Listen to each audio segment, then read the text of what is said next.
We are live. We are back. The B&H virtual event space. He's now a virtual event space veteran. Jesús Ramirez is back with us to show us some wonderful Photoshop tips, tricks, information.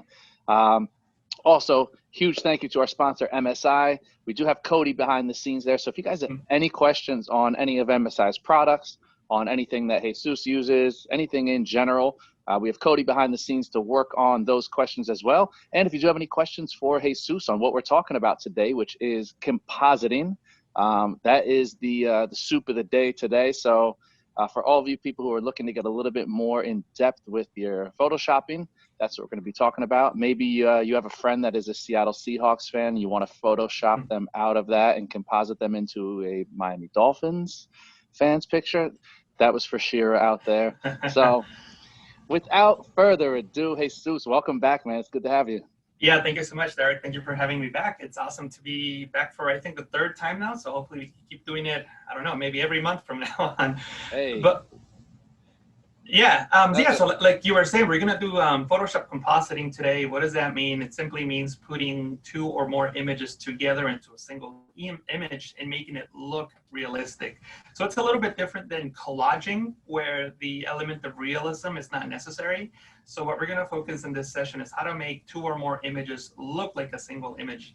And I'm going to show you a lot of different small projects on different tips and techniques for different scenarios. So we'll see how much time we have to cover everything. Before we get started, though, I don't think I'm sharing my screen yet, am I? Let me share my screen and just let me know if you can see Photoshop. And we got it. We got it. Awesome. Cool. So really quick before we start, actually, you know what? I'll talk about this first.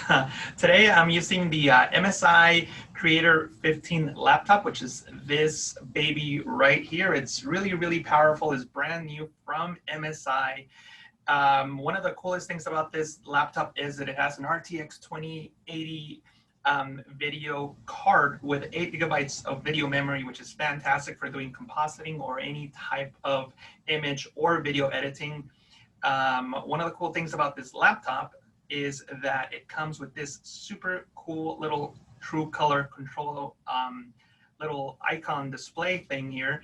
And the cool thing about that is that it allows you to select between different color spaces. For example, the sRGB color space, which I would say that every monitor in the world has. But most importantly, this laptop can display 100% Adobe RGB. So when you're creating a Photoshop document, for example, let me just press Control-N to bring up the new document window. Photoshop will ask you what color profile you want to work in. sRGB is the most common one. Like I said, almost every single display in the world probably uses sRGB. But if you're a professional, you probably will use Adobe RGB. I know some photographers like Pro Photo RGB as well, but the MSI laptop can represent Adobe RGB color space at 100%. So if you are somebody who works with Adobe RGB in your documents, then this laptop will display those colors accurately, which is fantastic. It also comes in with the Creator Center, which is this menu that you see here, and it allows you to optimize the laptop to work with your creative applications. And you also have different scenarios. I have mine set to high performance. For me, this is what I usually like to use on anything. Like I like high performance laptops, high performance desktops, since I'm working with a lot of documents that require the performance. And I'm going to talk a little bit about some of the compositing work that I've done, and I'm going to come back to this point a little later on. But basically, I just want my laptop to be set to high performance.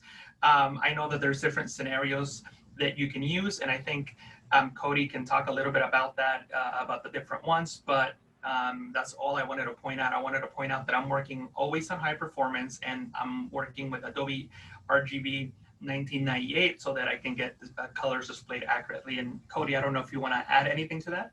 Yeah, so great thing with the MSI's Creator Center, and it's universal in any of our creator or even some of our gaming machines, is that you're able to balance, be able to select the different profiles. Like Jesus uses the high performance consistently to be able to get the best performance that the laptop can offer.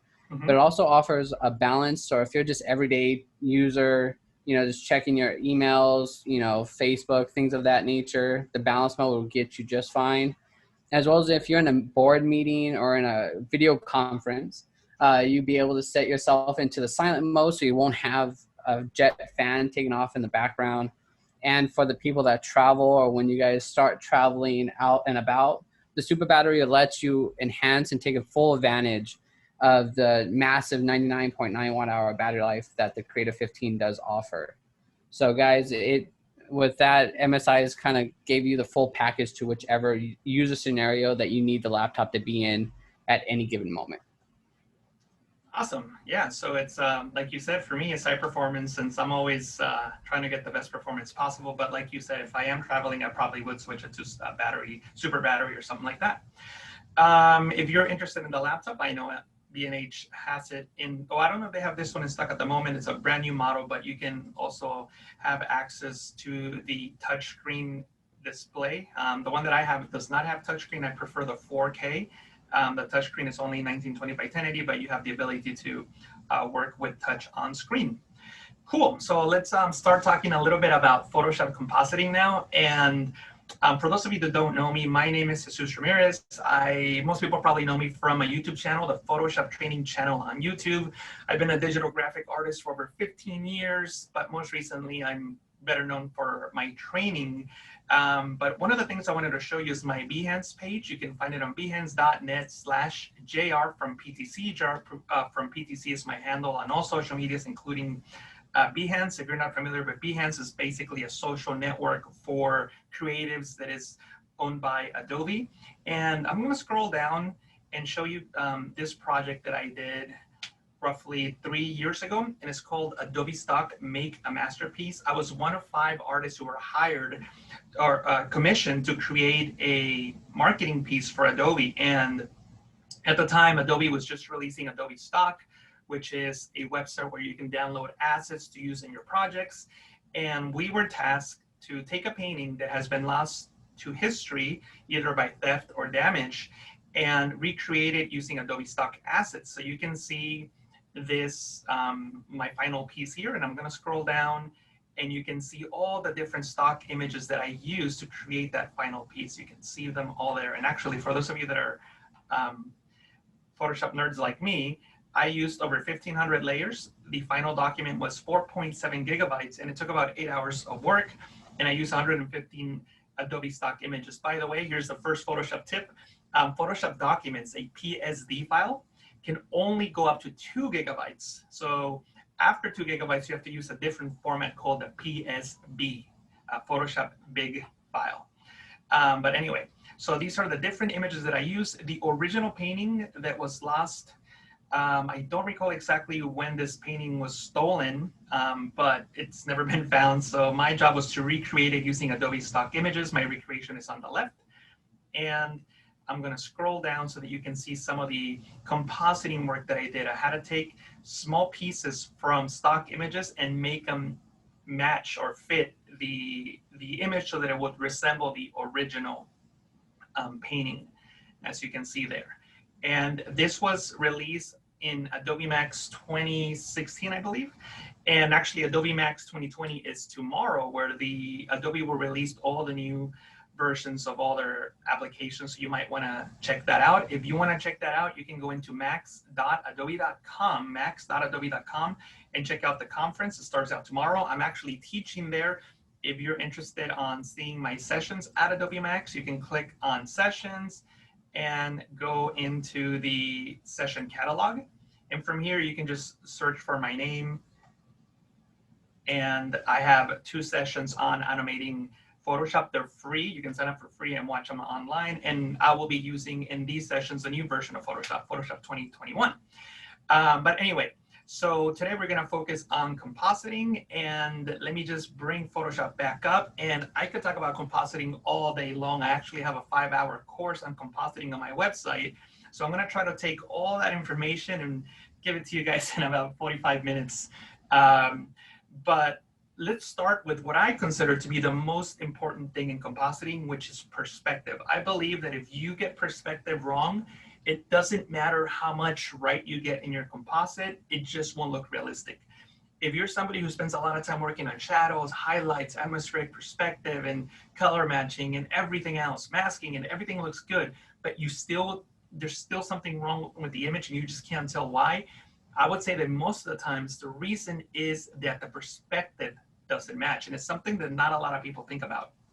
Whenever I look at a photo or a composite, the first thing that I always try to figure out is where in this image is my ground plane? Where are my subjects sitting on in this image?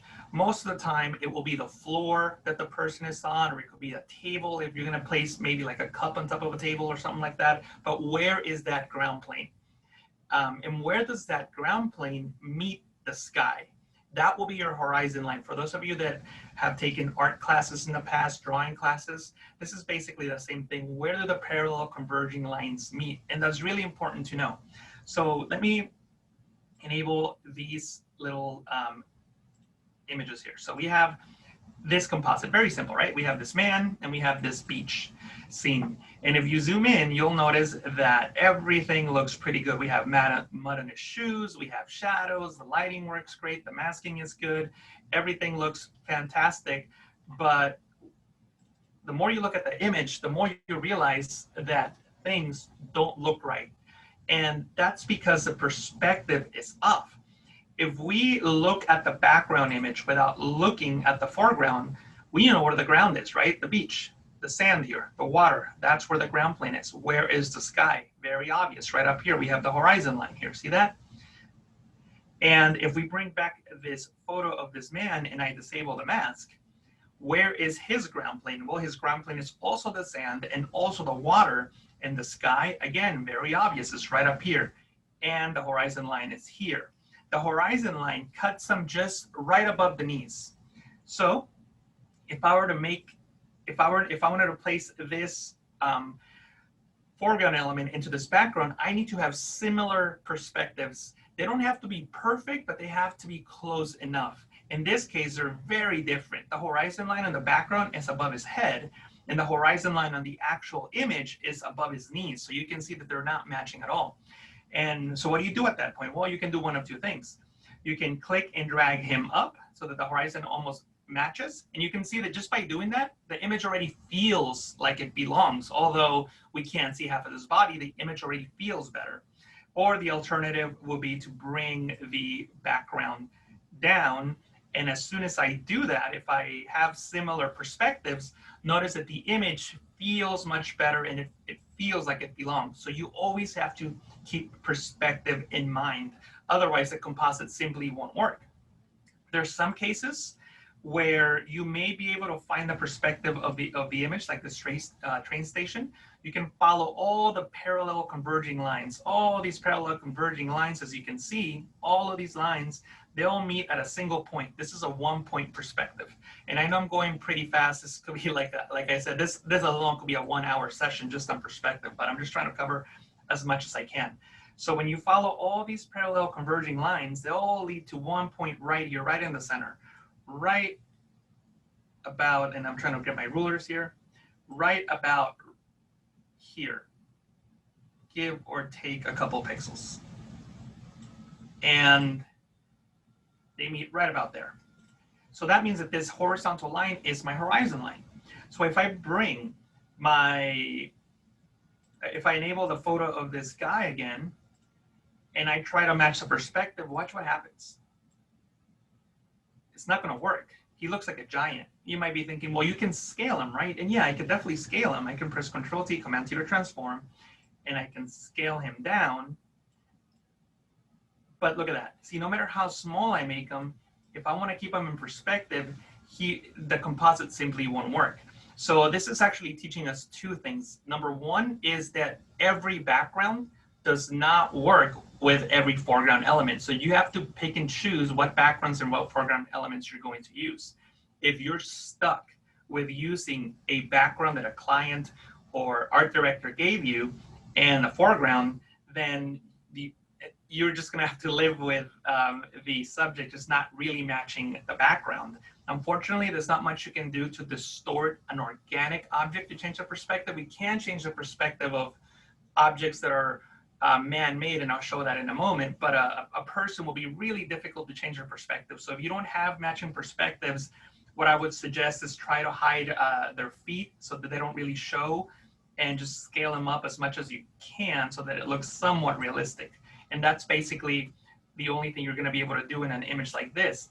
The second thing that this teaches us is that this is how you would make a giant, or maybe like a really small person. If you have opposing perspectives, you can make it seem like you have a really tall person standing in front of a building, you know, like a giant effect or something like that. And that's how you would go about it, by creating a foreground element that has an opposing perspective as the background element. So this is, unfortunately, in this case, this wouldn't work. I have more examples here that I'm going to quickly show you. Let me see.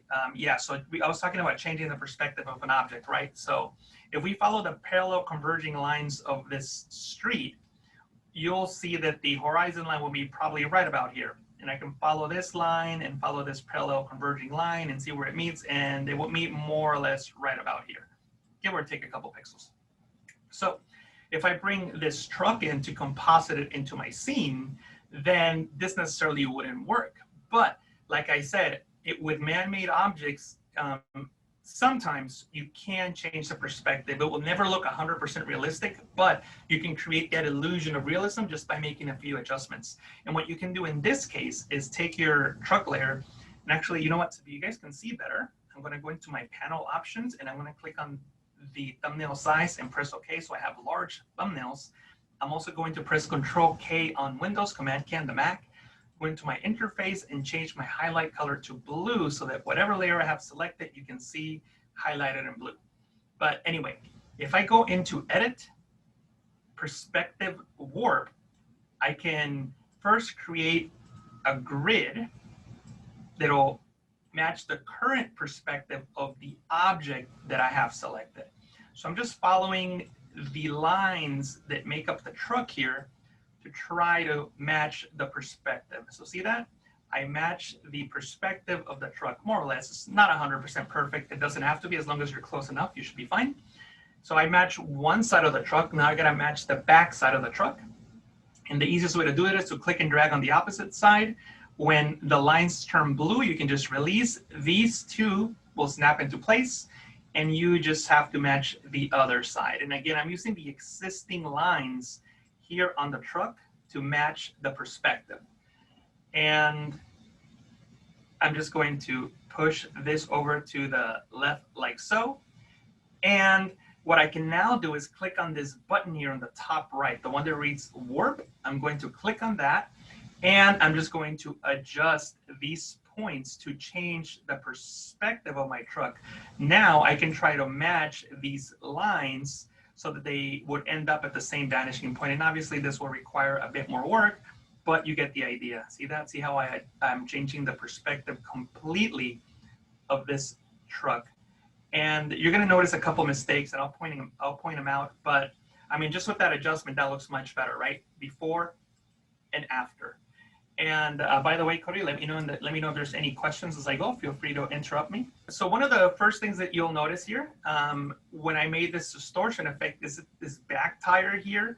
That one doesn't match anymore. Very simple. You can just completely erase that and then just composite another tire behind there on the other side. Maybe it wouldn't even show in this case. I don't think in this perspective you would be able to see the tire. So you basically would just erase this tire and you will have a more realistic effect. But the perspective warp is a fantastic tool to change the perspective of a man-made object, buildings, cars, things like that. Unfortunately, changing the perspective of a person is very, very difficult. And in most cases, you're not gonna get a realistic result. So with a person, you might need to just select a different background or try to get a different shot of that person. And I know that in a lot of times that's not a possibility, but if you can, definitely do that. We're gonna leave the perspective talk now and move on to a different area of compositing. And let me just bring up this folder here. And actually, you know what? We'll talk about one other perspective project. So we talked about how perspective is really important when you're trying to match a person or object into a background. And that's also very important in design when you are trying to create a mock-up of, say, an app for your phone or something like that. So this is a technique that I developed while working at Motorola. I used to be a designer at Motorola, and I needed to create a non-destructive way of displaying items on flat surfaces, not necessarily a phone, but in this case, we have a phone.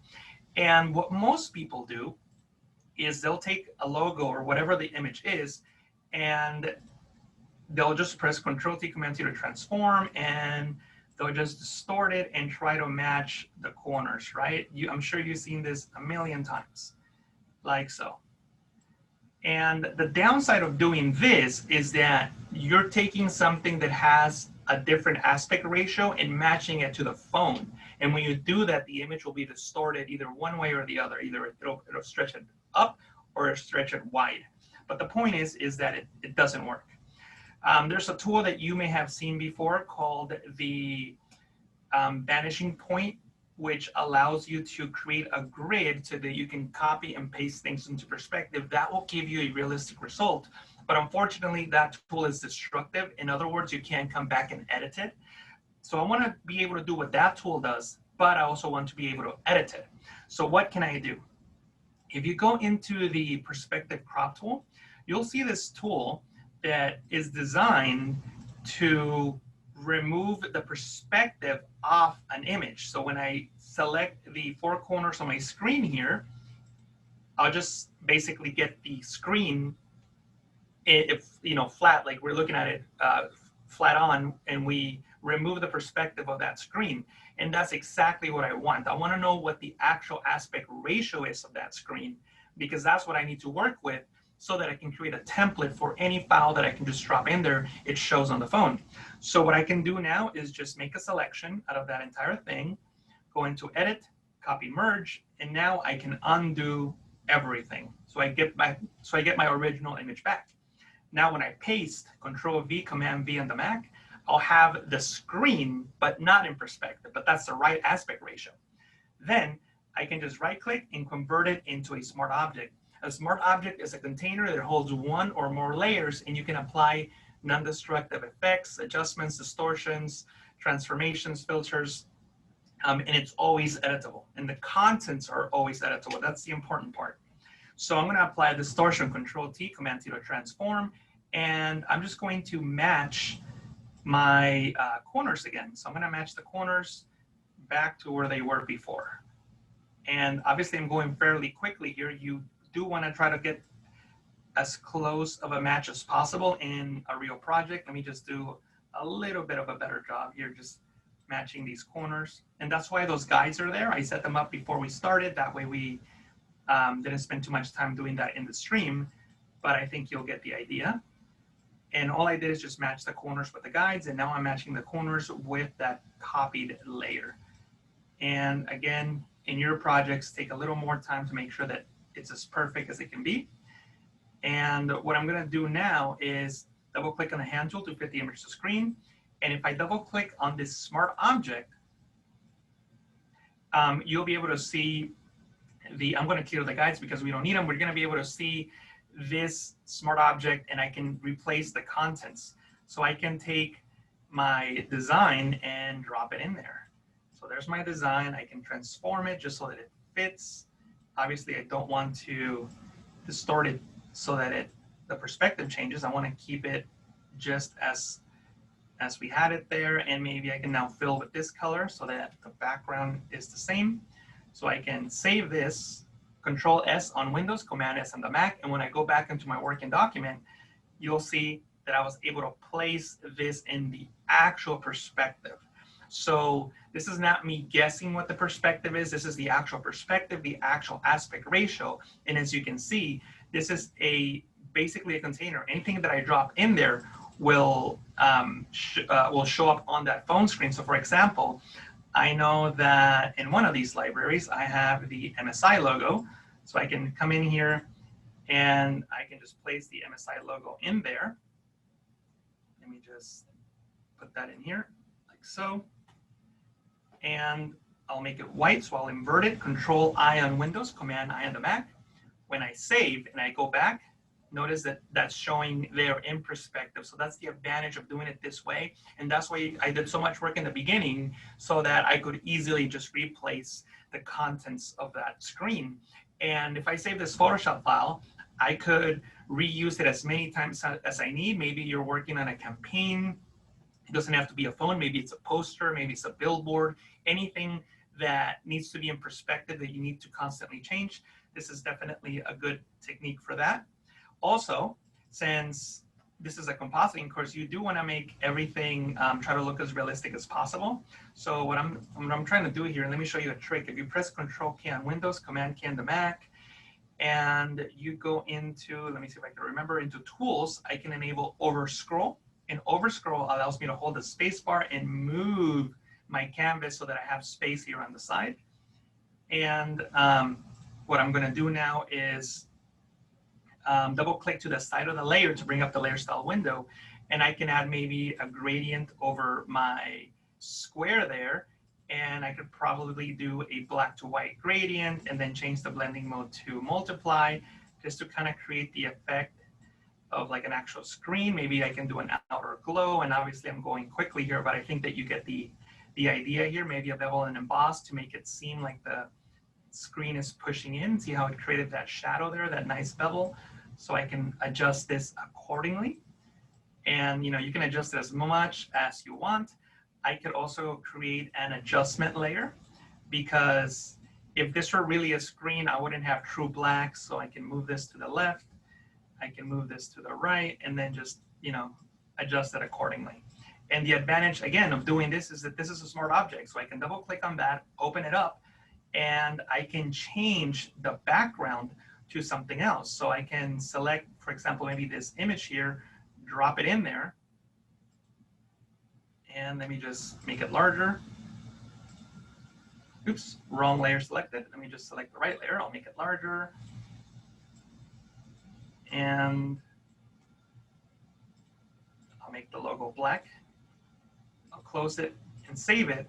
And again, everything is in perspective, and all those effects that I applied, the levels adjustment layer and the smart object, retained all those properties. So as you can see, it's very, very easy to make an adjustment to something like that once you've applied all these effects. And by the way, if I really wanted to make this realistic, notice how the black on her hair, or I guess her watch, that's probably the darkest part in the background. The watch here is much brighter than the darkest part of the image on screen. That wouldn't happen in the real world. They both need to match. I either make the background darker or the foreground brighter. So let me adjust the foreground, and I probably would just, adjust it accordingly like so. And I probably would adjust the hue and saturation so that it matches my scene a little bit better. But again, once I make those adjustments, they stay, and I can replace the contents, and I don't have to worry about making those adjustments again. So yep, that is another reason why perspective is so important. Even when you're doing mock-ups like this for a design project, you have to keep perspective in mind. Like I said, that's what I consider to be the most important thing in all compositing jobs. And again, the reason that I think that is, if you had the wrong perspective, no matter how nice everything is, that still doesn't look realistic. You know what I mean? So perspective is always the most important thing. Let me close this and open up a new document, and let me know if there's any questions while I open up the next document. Nothing so far. Awesome. So let's talk about a different kind of perspective, atmospheric perspective. And again, if you are a traditional artist and this is something that you are familiar with, basically things that are closer to us have more contrast than things that are further away from us. And the further that something gets away from us, they'll start taking the color of the atmosphere. So if you ever look out to the distance and you look at mountains in the daytime, they'll probably have a blue tint. That's because they're taking the color of the atmosphere, and they'll have less contrast in the things that are closer to you. And I think I may have a photo of a mountain here. Let me see. I mean, I guess I could try it with this guy here. So as you can see, you know, he's looking off into the distance, and the mountains are taking some of that blue, some of the atmosphere color.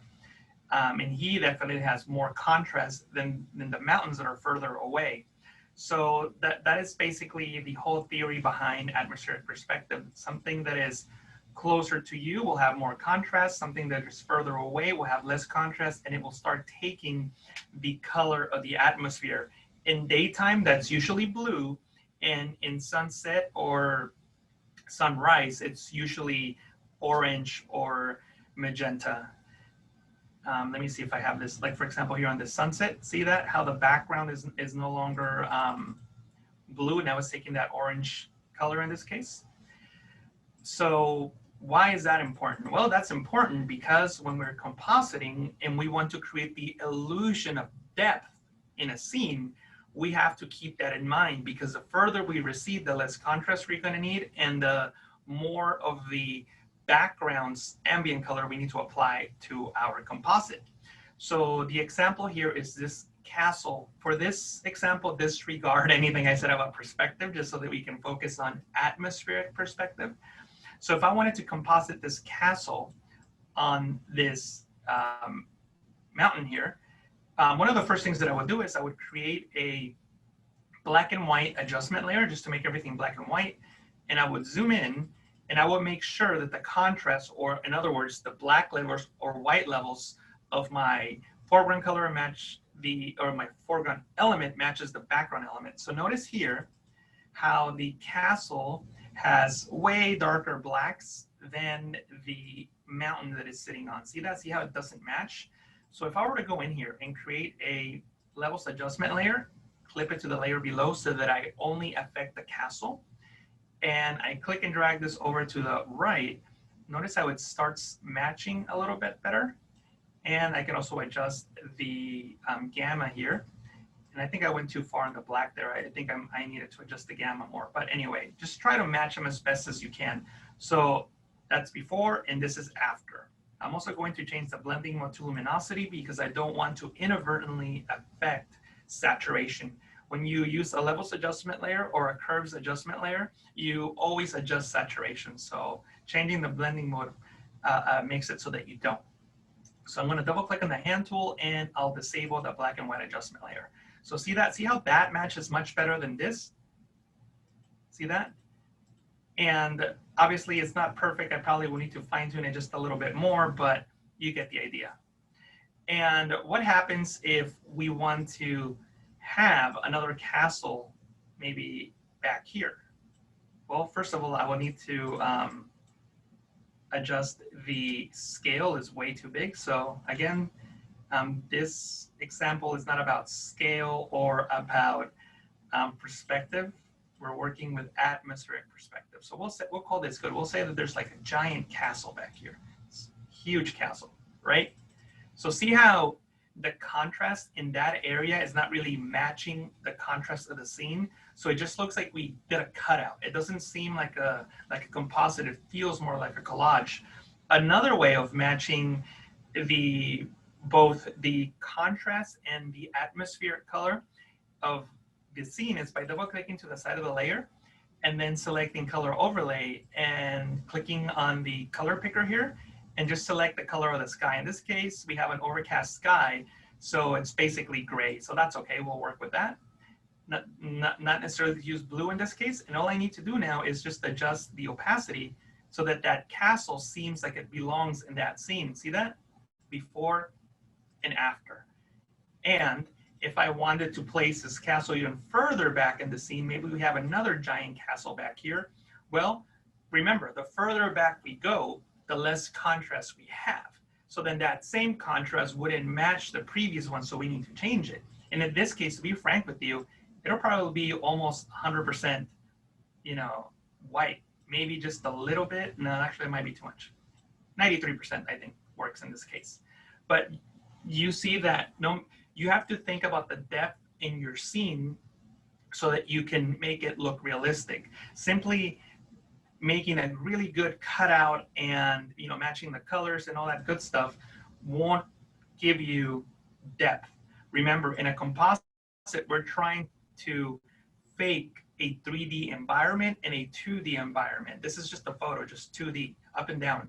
So in order for us to fake the Z-axis, depth, we need to think about atmospheric perspective. So that's contrast and atmosphere of color. And that's basically what traditional artists and painters and people who are painting and drawing do in their artwork to create the illusion of depth. And basically that's what we're doing in Photoshop. We obviously only are using the tools inside of Photoshop to achieve the same effect. Cool.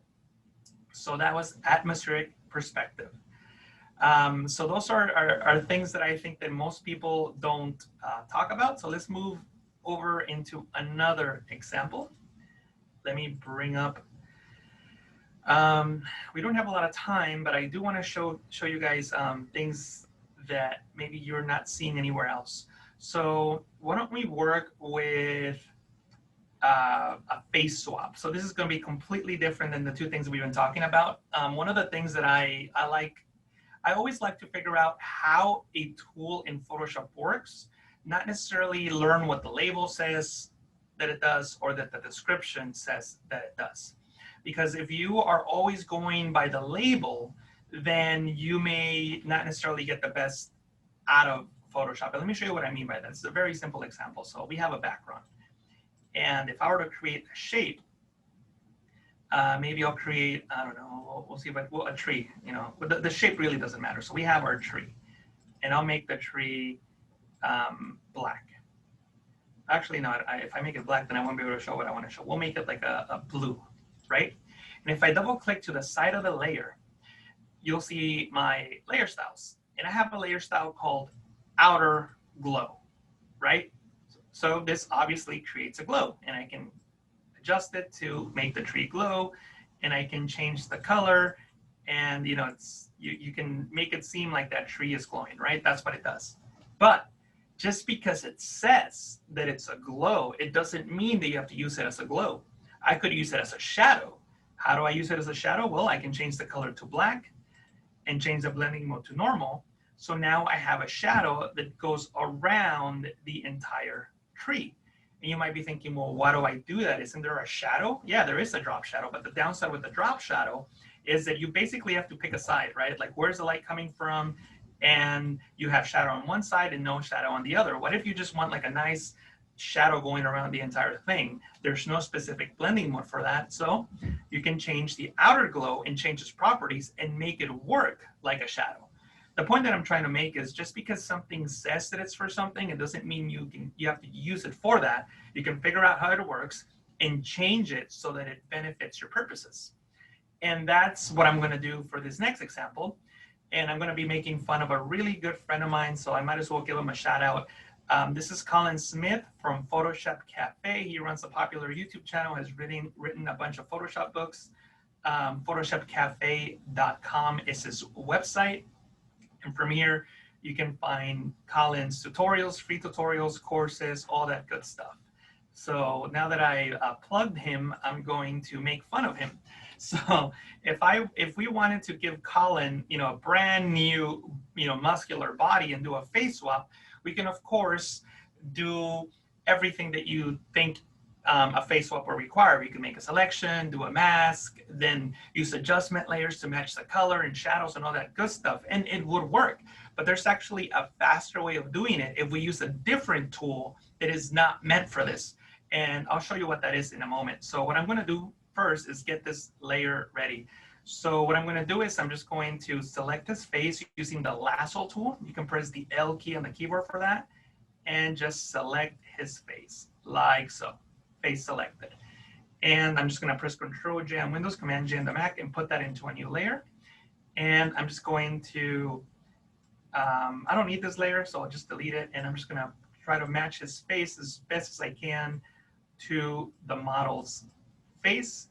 And obviously they need to be in the same angle, same perspective. Like I've said before, perspective is really important. It's important here as well. If you get a face of somebody looking one way and the face of another person with a completely different perspective, like looking down, is not going to work. So similar perspectives. And I'm just going to try to match it as best as I can. Control T, Command T to transform. I'm going to use the warp, and I'm just going to use these handles so I can match the faces as best as I can. I don't need to be precise, but you know, I do want to try to do a good job here.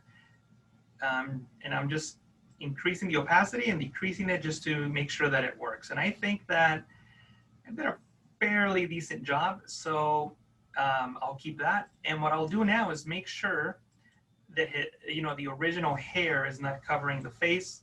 So I'm just going to make selections and delete pixels here. And unfortunately, this is a destructive effect, but I think that you'll see that it's very easy to use, that it'll be worth it, that it's destructive. And I don't know if I like these shadows here, so I'm going to delete the shadows and just keep this like so. And actually, let me make sure, yeah. What I'm going to do now is press Control on Windows, Command on the Mac to load the active pixels as a selection, the active pixels on that face layer. Then I'm going to go into the background layer, and I'm going to go into Select, Modify, Contract, and I'm going to contract it by 3 pixels. Actually, you know what? Maybe we'll go for 5. So it makes the selection 5 pixels smaller, and then I'm going to hit the backspace. Actually, you know what? In case I make a mistake, I'm going to duplicate that layer, and I'm just going to delete the pixels on that duplicate layer. So we essentially made a hole.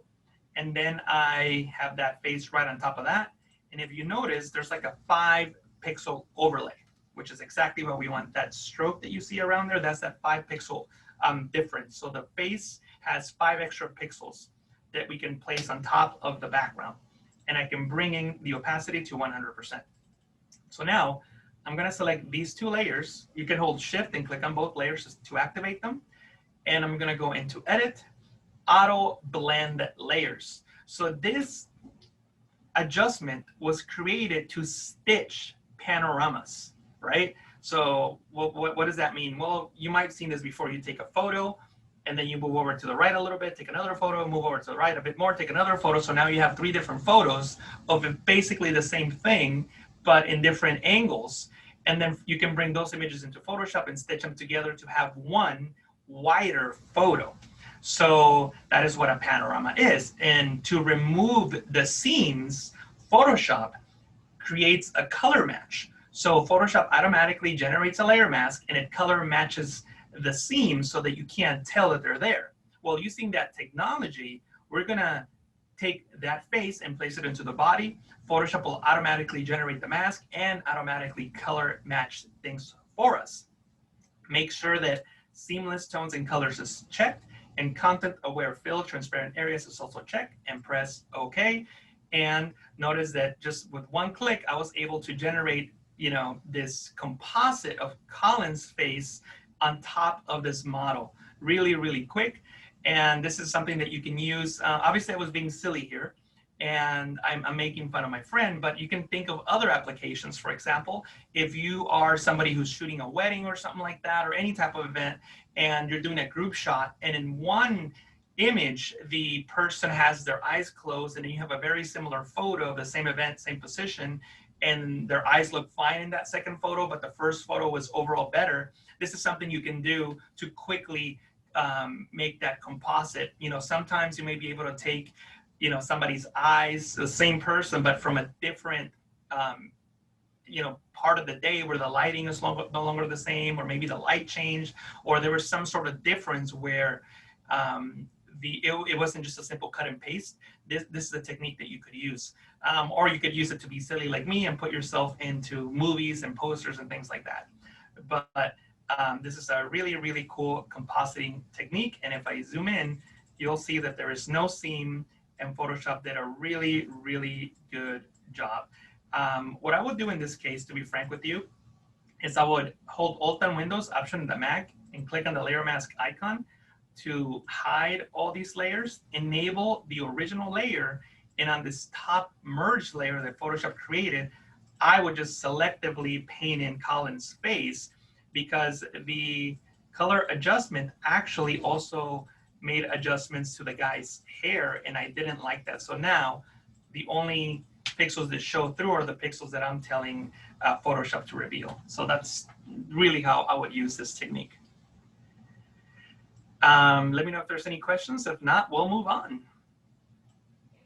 Yeah, we do have a question, Jesus. Yeah. Scott's asking, when you're taking your own photos to use for composites, Yes. how much should you stick to the same focal length, angle? You know, should you be shooting it as close to this, you know, what's in the picture as possible? So if it was a picture shot with a wide angle, should you be trying to limit your outliers for editing by using as similar a lens as possible?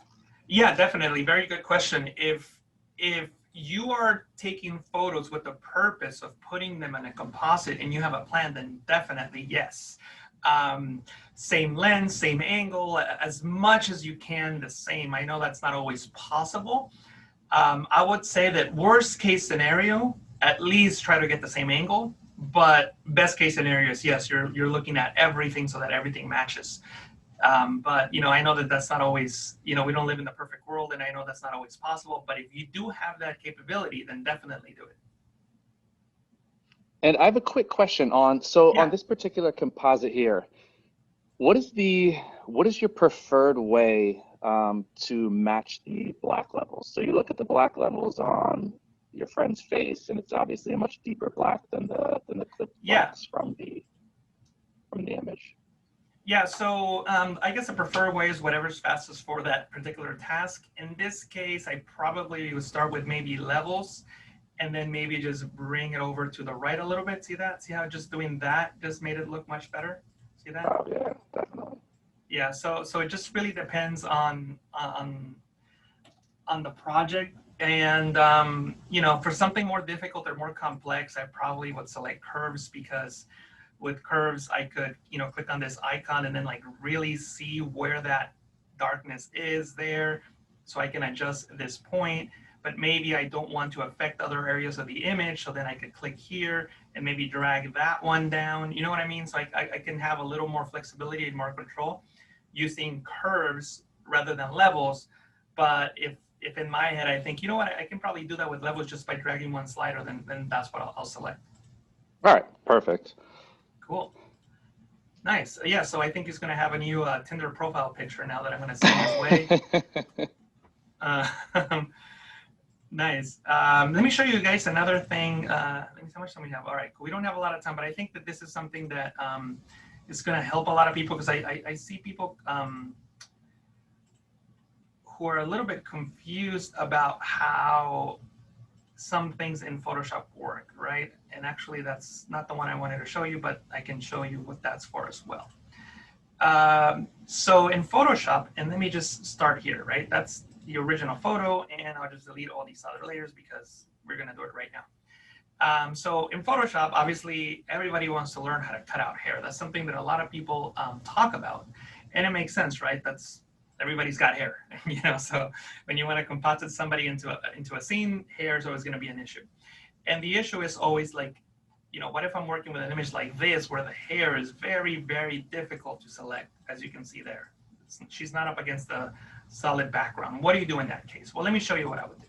So first, I have a gray background, and I have this layer, which is the original layer, and then I want to place her into, well, actually, you know what? I think this is already the composite. See, I'm already working with the composite because I think I saved it from another time I was showing this, but I have her in another image. So let me find her. I'm just gonna put in woman here. There she is. So see, that's actually the original image. So I even confused myself. So this is the original image, and I'm gonna make this image a little smaller so that it's easier to work with. We'll just make it 2,000 pixels wide, and so basically the key here is that you always want to start by creating a mask, right? So that goes without saying. So let's see what some of the easier ways of creating a mask are. In Photoshop 2020 and newer, you can go into the properties panel with a pixel layer selected that is not logged. You'll see a quick actions button called remove background. This will use Adobe Sensei, which is Adobe's artificial intelligence machine learning technology that will analyze the image and remove the background. And let me cancel this for now. And as you can see, for a really busy background, it didn't do that bad of a job, especially for just one click. See that? So the next step is to go into the selected mask workspace. And from here, I usually like going to black and white just so that I can see what my edges are looking like. And these are pretty good, but in a lot of cases, I need to smooth them a little bit, add contrast so I can get sharper edges, and shift the edge inward so that I don't have any halos or fringing. And in this case, it does a really good job. I usually like to apply those adjustments and then come back into the selected mask workspace, because I can now make adjustments just to her hair. But in an image like this, again, it's going to be very difficult to do a good job, but I'm going to try anyway and just see what the result is. See if it's any better than the selected mask workspace. And what I'm doing right now is painting with the refine edge brush, which is this brush right here on the left, the second one from the top. And as you can see, it didn't do that much better of a job. And the reason is that the background is so difficult to select. And what most people don't realize is that professional compositors, if it's something is too difficult like that, we just disregard it. And you might be thinking, well, doesn't that look fake if there's no flyaway hair? Well, I never said don't include flyaway hair. What I'm saying is don't use the original. Use hair from another source. Either you paint it in or you bring it from somewhere else. So let me show you what I mean by that. So with this layer selected, what I'm going to do is I'm just going to click and drag and then just hide these pixels. I'm going to fill with black. Black is my background color. Control backspace on Windows. That's Command Delete on a Mac. And now let's paint some hair back in. And what I'm going to do is go into my libraries panel, and I already know that I have a photo here of this young lady with hair that I'm going to use for this next example. So there she is. Notice how her hair is up against a solid background, and there's a lot of contrast between her hair and the background, which is great. And what I'm going to do is go into the crop tool and just crop everything I don't need, like so. And I'm going to go into the channels panel and look for the channel that gives me the most contrast between the foreground and background. I'm going to duplicate that channel. And now I'm going to make her hair as black as I can and the background as white as I can, like so. And it doesn't have to be perfect, but do try to make it white. And then if you need to use the dodge tool and just paint over areas that are not white, like down here, and try to make them white, like so. Cool. And you can also use the burn tool and make the hair again as black as you can, like so. All right, so now I can press Control I on Windows, Command I on the Mac to invert, and I'm noticing that these areas here are not completely black. So now I want her hair to be white. And I can hold Control on Windows, Command the Mac, and click on the channel thumbnail to load the white pixels as a selection.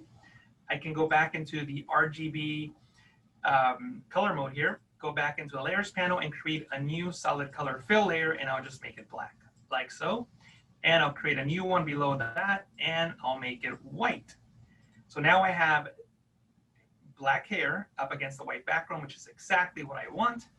Then I'm going to go into Edit, Define Brush Preset, and I can just call this hair. So now when I enable the brush tool, you'll notice that at the very bottom there's a new hair brush. And when I go back into my composite, I can create a new layer, and the brush is so big that you can't see it. So I'm going to make it smaller by tapping on the left bracket key on the keyboard. You can see the preview there. So now I can paint. See that? So I'm going to go into my brush settings and flip it on the X axis. So when I paint, I get that result. So now all I need to do is select a hair color that is similar to hers and just paint. And then I can put that underneath and move that layer over, like so. Press Control T, Command T to transform. I'll enable my pivot point and move it here and rotate from that point, like so. And I think that you guys are starting to see what we can do now with this. We can start creating those hair strands. See that? You could also do things like press Control T, Command T to transform and do a warp and I'll create a split here maybe. And now I can adjust the hair like so, so that it matches the composite better. See that? And I can create another split here and then maybe move this out. It's not working the way that I wanted to, but that's okay. I think you get the idea. I can accept the changes, and I can do that one more time. I can now adjust the brush size, select a different color, and paint that in, and also put it here like so. And obviously you can create a layer mask, paint with black to hide,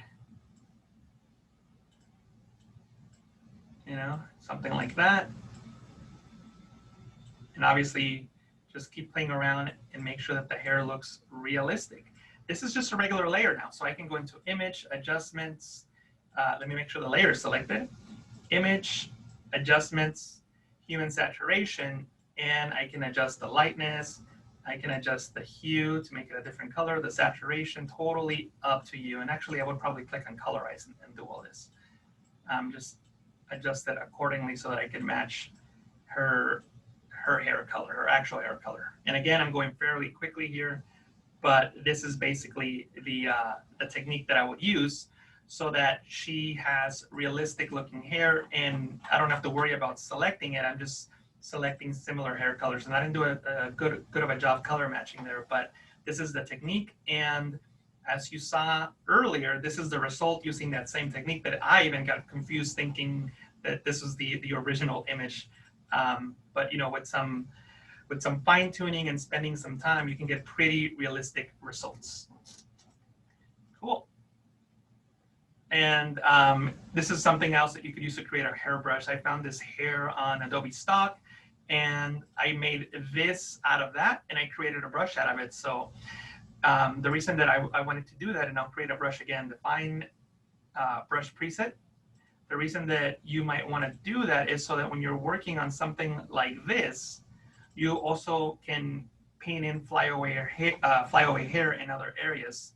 So let me just, you know, just the brush size here, and then, you know, just paint away, or paint in rather, flyaway hairs. And obviously I'm going quickly here and I'm not paying too much attention, but I think that you'll see what that looks like. See that? See how these hair strands are there now?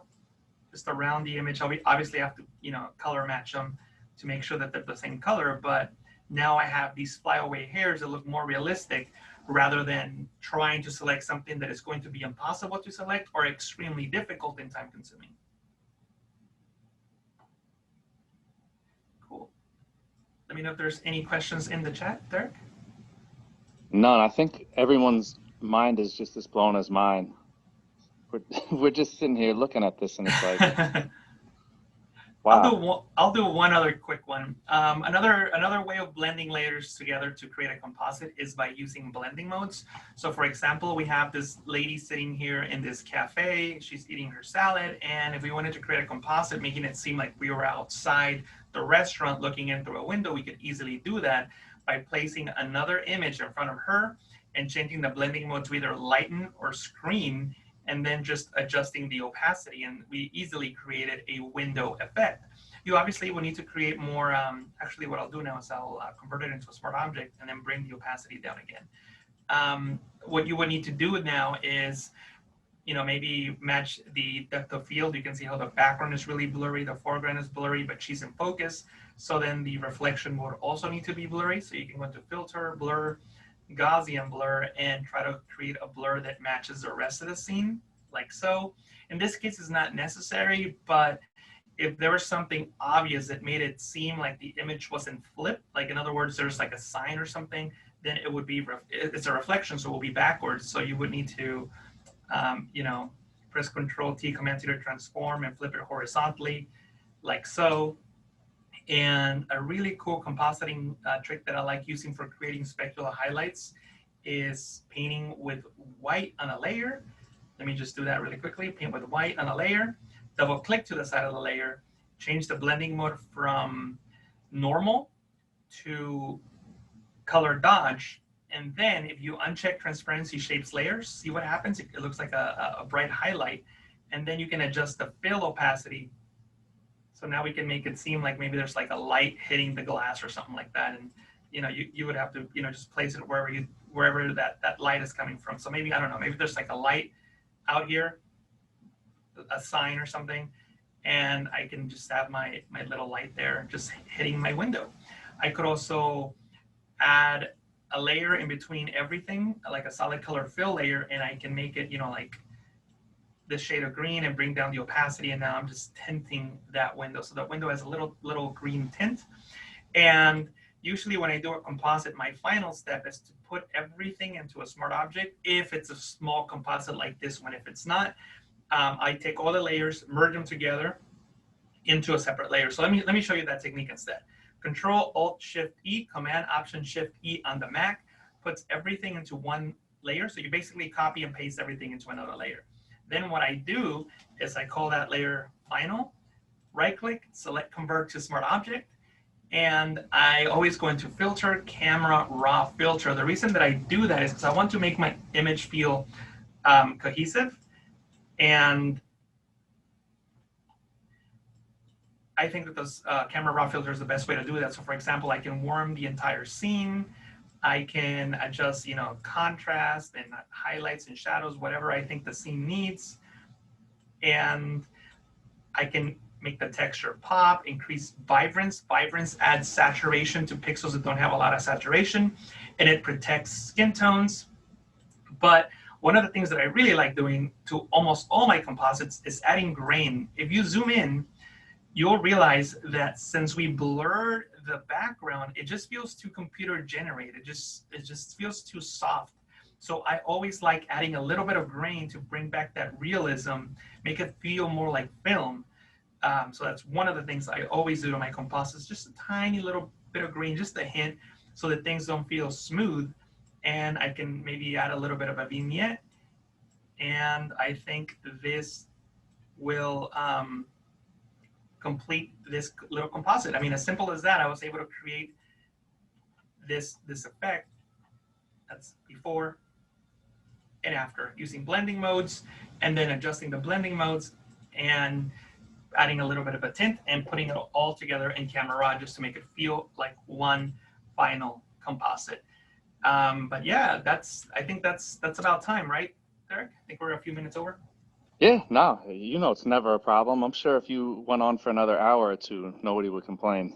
Definitely.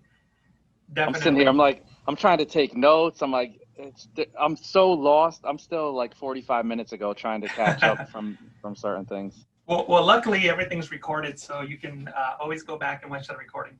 Exactly. Oh, trust me, I'm on your YouTube channel and I'm like pausing every 10 seconds. Like, wait, hold on now. I must have messed something up. I'm going back. So, awesome. No, I mean, you do have a great way, Jesus, of breaking everything down and making it as simple as it could possibly be. I know it's super hard, and it is a skill and a gift to be able to take this stuff and make it even slightest bit comprehensible for most people. Thank you. I appreciate that. Yeah, it's like you said, it's a skill. I definitely been practicing this for over 15 years, so I definitely done it for a while. Well, I think I know what I'm going to be doing tonight. So anyone, I had a buddy of mine who was just texting me. So shout out to Shadi out there watching. And nice. Shadi, I'm with you. Anybody that I have their picture in my camera roll is not safe right now because I'm going to need to practice tonight. Nice. Just keep it PG-13. That's all I ask. Yeah, there we go. Well, Jesus, thank you again, man. It's always a pleasure having you on. Definitely look forward to the next time. And as always, Cody, MSI, thank you for our sponsors. Cody, thank you for your time jumping on here and always helping us out. And to all of our viewers, you know what I'm going to say. Without you, this isn't possible. So thank you for all tuning in and your questions. But Jesus, I think you left everybody. We're all speechless here. Everybody's probably still trying to rewind the live stream. Yeah, like I said, it's recorded. Feel free to check it out. If you have any questions after this, feel free to reach out to me. You can find me at Photoshop Training Channel on YouTube. And if you go to About, There's links to my website and all that good stuff, and you can definitely contact me there. I have a compositing course on my website if you're interested on expanding on what I went through here. The course is about 5 hours, where it's a deep dive into everything we just discussed. Of course, thank you to MSI. I'm using the MSI, the Creator 15 laptop. I'm not actually using this one. I'm using this one, the RTX 2080 with an untouched display. So MSI, thank you so much for sponsoring and for having me back for another stream. Yeah, thank you guys. Appreciate it. Thank you. Yes, thank you, Cody, and thank you, Jesus. Definitely check out his YouTube channel. It is my go-to for retouching. So, Jesus, thank you once again. I look forward to next time, and we will catch you all next time on another edition of the B&H Virtual Event Space.